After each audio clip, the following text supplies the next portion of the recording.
دیکھیں ماشاءاللہ یہاں پہ بڑے آرام کے ساتھ وہ گاڑی پوری بھری ہوتی ہے اور پوری ڈٹھائی اور دیدہ دلیری اور بغیر کسی شرم کے جو ہے نا ساتھ اتارتے ہیں ہمارے بحرینی حضرات اور مسلمان حضرات. وہاں سے اٹھائیں گے اور لاد کے جو ہے وہ اس میں لے کر جائیں گے. ہوٹلوں کے سامنے گاڑیاں پورے شہر میں بناؤ میں کھڑی رہتی ہیں. تو میں تو کہتا ہوں کئی بار مجھے دیکھنے کے اتفاق کئی بار پتہ نہیں کتنی بار دیکھنے کے اتفاق ہوا اس لیے کہ مارکیٹ میں رہتے ہیں. میں سمجھتا ہوں کہ اتنی کوانٹٹی پیپسی اور کوکا کولا کی نہیں اترتی جتنی اس کی اترتی ہے. ایک ہوٹل میں پوری گاڑی جو ہے 6 ویلر بھر کے آتی ہے اور وہ جو ہے اتاری ہے نہیں. تو اس میں یہ نہیں کہ امپلائی ہیں اور وہ لاد کے لے کے جا رہے ہیں پیتے نہیں. لعنت ہے. اور لعنت جو ہے جس جرم کے اوپر لعنت آ جائے تو اس سے یعنی یہ سمجھ لیے کہ پھر وہ بہت ہی برے گناہوں میں سے ہے, ناقابل معافی گناہوں میں سے. تو یہ اس کے بعد صحابہ کرام نے یعنی شراب کو کہتے ہیں کہ بہا دیا مدینے کی گلیوں میں اور شراب بہتی ہوئی نظر آئی.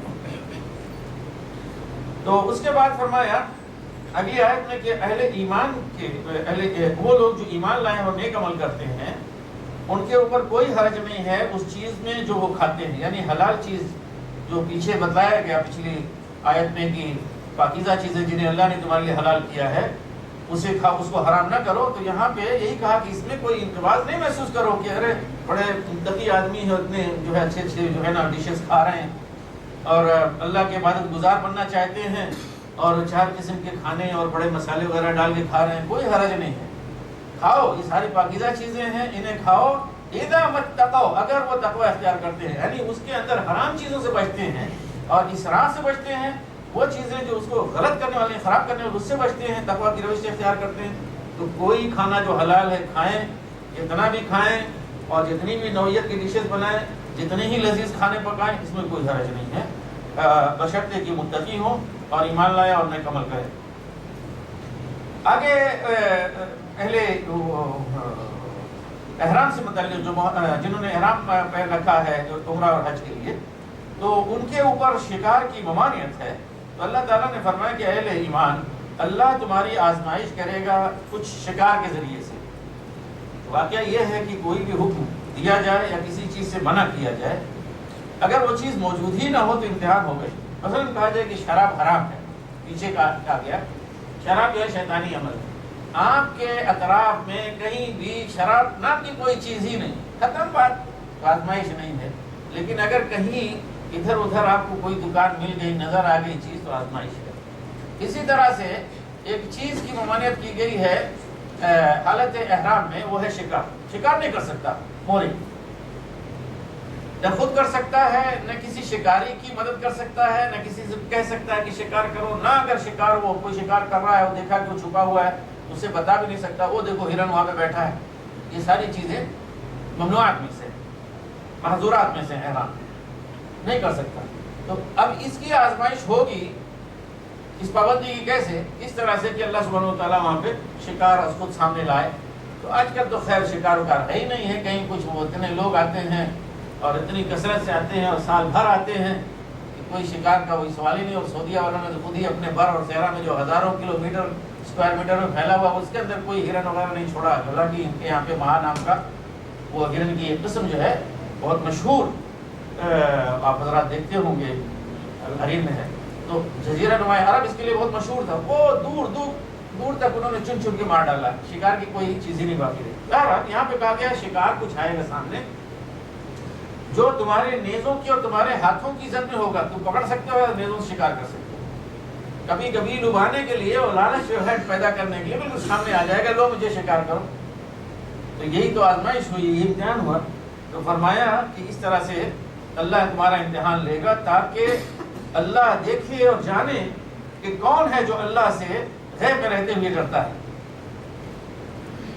اس کے بعد اگر کوئی فرمایا کہ حد سے تجاوز کرے تو اس کے لیے دردناک عذاب ہے. یہ اہل ایمان کو کہا جا رہا ہے. اور جو احرام باندھے ہوئے ہیں صرف ایک جرم یہ کر لیں کہ شکار کر لیں تو ان کے لیے کیا ہے, دردناک عذاب ہے, کیونکہ اللہ کی حد کو انہوں نے, اللہ کی ممانعت کو انہوں نے توڑا ہے. پھر فرمایا کہ شکار تم قتل نہ کرو جب حالت احرام میں ہو, اور جو تم میں سے کوئی جان بوجھ کر کسی نے قتل کر دیا کسی شکار کو تو اس کا بدلہ اسی جیسا ہے جو جانور اس نے قتل کیا ہے، اور اس کا فیصلہ دو صاحب عدل تم میں سے کریں گے. کہ اب یہ ہے متعین کرنے کے لیے، مثلا اگر ایک ہرن مارا ہے تو اس کی جگہ پہ ہرن ہی لائیں یا ہرن سے ملتا جلتا کوئی جانور، یا کوئی اسی ہرن کی انواع ہے، حقیقت میں چھوٹے بڑے بہت یعنی انواع ہیں. تو بعض وہ ہیں کہ جو بکرے کے برابر ہوتے ہیں اور بعض جو ہے گائے کے برابر ہوتے ہیں. تو تم میں سے دو صاحب عدل جو ہے فیصلہ کریں گے کہ کون سا جانور اس کی جگہ پہ کفارے کے طور پر ذبح کیا جائے. تو وہ جانور جو ہے کفارے کے طور پر قربانی دینی پڑے گی، یا پھر یہ ہے کہ اسی کے برابر کچھ غریبوں کو کھانا کھلانا، یا پھر اسی کے برابر روزہ رکھنا. تو برابر کھانا کھلانا، اسی کے برابر روزہ رکھنا، یہ بھی دو آدمی یعنی علماء جو ہے وہ فیصلہ کریں گے کہ کتنے دن کا روزہ رکھنا ہے اور کتنے مسکینوں کو کھانا کھلانا ہے. تو پہلے جو ہو چکا اللہ نے معاف کیا. اب اگر کسی نے کوئی کی یہ حرکت تو اللہ تعالیٰ اس سے انتقام لے گا. اللہ تعالیٰ عزیز اور ذو انتقام ہے. البتہ فرمایا کہ سمندر کا شکار تمہارے لیے حلال کیا گیا، یعنی حالت احرام میں اگر سمندر میں کشتی میں جہاز میں تو سمندر کا شکار یعنی مچھلی وغیرہ کا شکار کیا جا سکتا ہے. اس کی وجہ یہ ہے کہ سمندر میں اگر آدمی ضرورت پڑ جائے کھانے کی تو سوائے شکار کے سمندر کے اندر جو کچھ ہے اور کچھ نہیں ہوتا کہ یعنی یہاں دکان ہے وہاں دکان ہے، کوئی کہیں کچھ سامان مل جائے. اس وجہ سے سمندر کا شکار اور اس کا کھانا یہ دونوں جو ہے حلال کیا گیا ہے. اس وقت بھی جب وہاں پہ جہاز میں موجود ہیں اور اس کے بعد ذخیرہ کر کے جب باہر نکلے تو اس کے ساتھ بھی لے جا سکتے ہیں.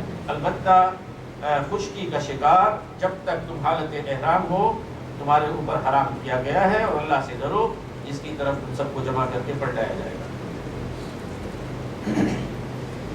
جعل الله الكعبة البيت الحرام قياما للناس والشهر الحرام والهدي والقلائد ذلك لتعلموا أن الله يعلم ما في السماوات وما في الأرض وأن الله بكل شيء عليم.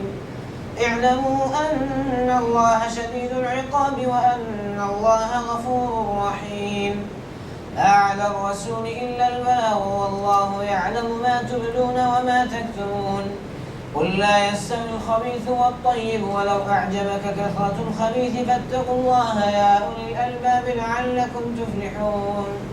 يا أيها الذين آمنوا لا تسألوا عن أشياء إن تبد لكم تسؤكم وإن تسألوا عنها حين ينزل القرآن تبد لكم عفى الله عنها والله غفور حليم. قد سألها قوم من قبلكم ثم أصبحوا بها كافرين. ما جعل الله من بحيرة ولا سائبة ولا وصيلة ولا حام ولكن الذين كفروا يفترون على الله الكذب وأكثرهم لا يعقلون. وإذا قيل لهم تعالوا إلى ما أنزل الله وإلى الرسول قالوا حسبنا ما وجدنا عليه آباءنا أولو كان آباؤهم لا يعلمون شيئا ولا يهتدون. يا أيها الذين آمنوا عليكم أنفسكم لا يضركم من ضل إذا اهتديتم إلى الله مرجعكم جميعا فينبئكم بما كنتم تعملون.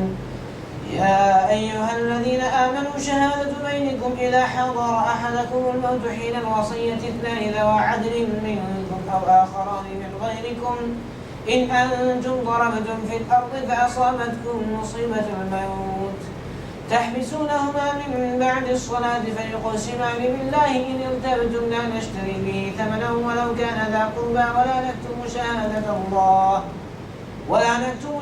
الله إنا إذا لمن الآثمين.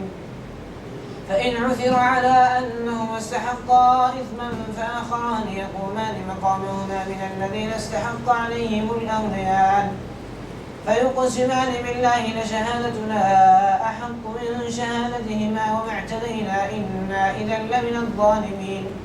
ذلك أدنى أن يأتوا بالشهادة على وجهها أو يخافوا أن ترد أيمان أن ترد أيمانهم بعد أيمانهم واتقوا الله واسمعوا والله لا يهدي القوم الفاسقين.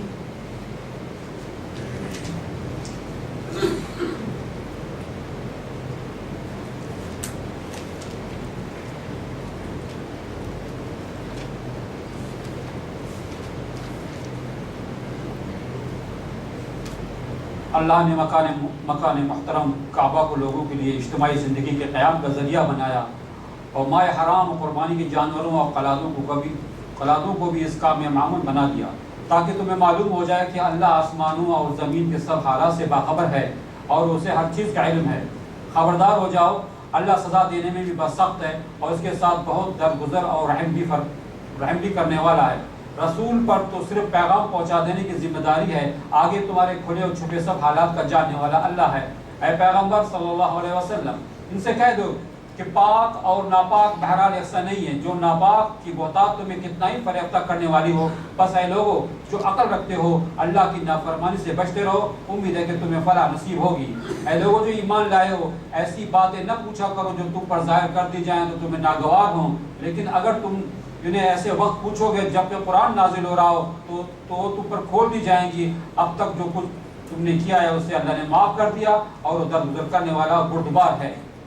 تم سے پہلے ایک گروہ نے اسی قسم کے سوالات کیے تھے، پھر وہ لوگ انہی باتوں کی وجہ سے کفر میں مبتلا ہو گئے۔ اللہ نے نہ کوئی بحیرہ مقرر کیا، نہ صاحبہ، نہ وسیلہ، نہ حام، مگر یہ کافر اللہ پر جھوٹی تہمت لگاتے ہیں اور ان میں سے اکثر بے عقل ہیں کہ ایسے وہمیات کو مان رہے ہیں۔ اور جب ان سے کہا جاتا ہے کہ آؤ اس قانون کی طرف جو اللہ نے نازل کیا ہے اور آؤ پیغمبر کی طرف، تو وہ جواب دیتے ہیں کہ ہمارے لیے تو بس ہی وہی طریقہ کافی ہے جس پر ہم نے اپنے باپ دادوں کو پایا ہے۔ کیا یہ باپ دادا ہی